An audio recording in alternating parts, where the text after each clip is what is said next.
Oke, selamat pagi, siang, malam. Saya Adrianika Darmawan, saya akan menjelaskan mengenai behavioral patterns.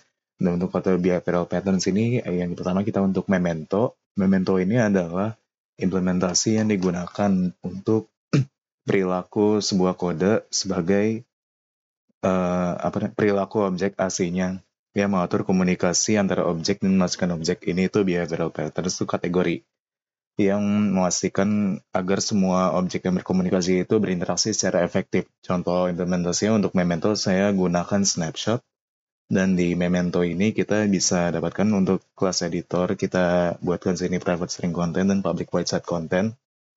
Kontennya menjadi konten yang dibuat dari string content ini. Untuk get content ya kita tinggal return kontennya.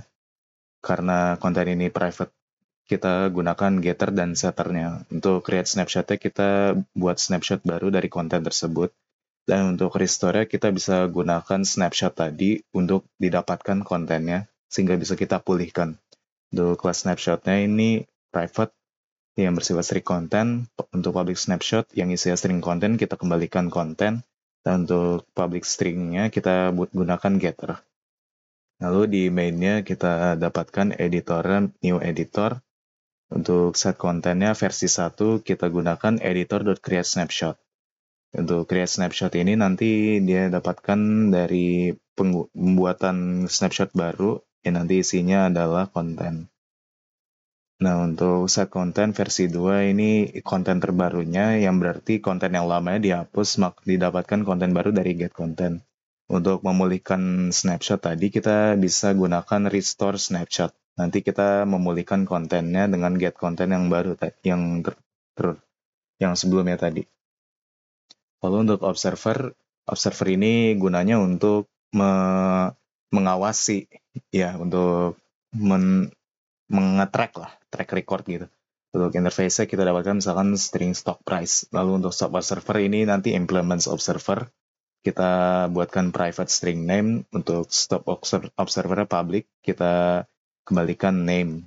Untuk public void, nge-update string stock price-nya nanti kita buatkan untuk name tadi baru saja menerima harga stok terbaru ditambah dengan stock price-nya. Lalu untuk kelas stoknya sendiri kita buatkan private array list, yaitu observer-nya. Untuk private string stock price-nya juga kita buatkan. Lalu kita add observer. Observer ini nanti yang ditambahkan ke list tersebut.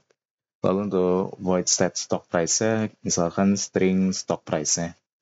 Nah, untuk stock price-nya nanti kita gunakan notify observers. Ya, ini notify observers untuk setiap observer yang ada di list-nya nanti kita gunakan fungsi update tadi, yaitu untuk mengupdate baru saja menerima harga stok terbaru.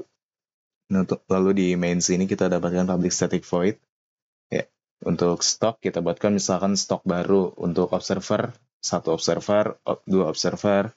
Ini observer 1, observer 2. Untuk add observer 1 dan observer 2, misalkan stok price 100.000, nanti setiap observer akan menambahkan observer 1 baru saja menerima harga stok terbaru Rp100.000.